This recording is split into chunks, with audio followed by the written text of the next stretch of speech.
For today's 5-minute psychology, why some people cut off their family. The distance is almost never about hate. It is the only way left to stop playing a role that was quietly erasing them.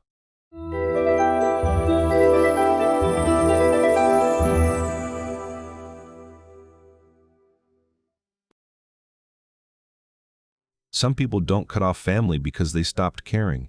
They do it because caring was costing them themselves. The ones who walk away are rarely the cold ones. They are usually the most loyal person in the family, the one who held things together for years, who answered every call, who kept the peace long after the peace stopped, including them. So if you have ever quietly stepped back from the people who raised you, understand what it actually was. It was not rejection at all. It was survival. You did not stop loving them.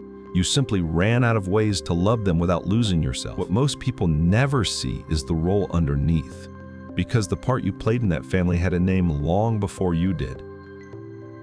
Every family has a version of you it is comfortable with. The trouble starts the day you outgrow it. For a long time, the family runs smoothly because everyone stays in their lane. One person keeps the peace. One person is the problem. One is the strong one who never needs anything. Nobody signs up for these parts. You wake up one day and notice you have played yours for years. This is the slow work the psychologist Carl Jung called becoming your own person. And here is the hard part. When you start, the system does not celebrate. It tightens. Your honesty gets called drama.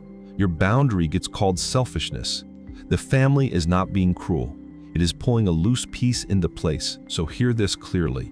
You are not broken, and your family is not evil.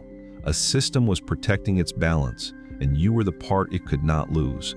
But knowing how the machine works does not tell you what it felt like inside it. You can love people and still feel yourself disappear every time you walk through their door. It is a holiday dinner. Someone says something you quietly disagree with, and you hear yourself agree with it anyway. You laugh at the right moment.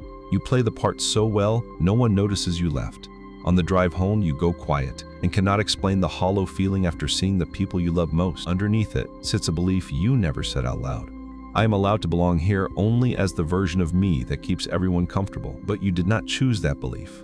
You learned this part before you had words to question it, back when being the easy one kept a child close to the people they needed. So go easy on the kid who learned to shrink. You were not betraying anyone. You were solving the only problem a child could. The hardest part is that the role stays invisible until you notice the signs. There are 3 quiet signs that you are playing a role in your family, not living in it. First, you rehearse before you arrive. On the drive over, you plan what you will say and what you will keep to yourself, the way you would prepare for an interview, not a homecoming. Second, you feel worse after the good visits than the bad ones. When nothing goes wrong, you cannot explain the emptiness because performing well all night is its own kind of exhaustion. Third, your real opinions live everywhere except that house. Your friends know what you think. Strangers online know what you think. The people closest to you by blood somehow know the least about who you actually are. None of these are normal conflict. They are the quiet cost of a part you never agreed to play. But seeing the pattern is not the same as knowing what to do with it. You do not have to choose between keeping your family and keeping yourself. But sometimes the system forces it. So before the next call or the next visit, pick one small true thing, a real opinion, a real no, a small honest feeling, and let it sit in the room without softening it back into the role. You do not need a speech. One true sentence is enough. When you do, it will feel like the floor is tilting, like you are being cruel for no reason. You are not. That feeling is the old arrangement losing its grip. It is the role panicking, not the truth speaking.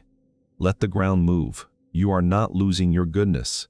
You are stopping the performance. And if distance still comes, know what it is and what it is not. It is not punishment, and it is not the end of love. Cutting someone off is rarely the end of love. Sometimes it is the only way left to stop disappearing inside it.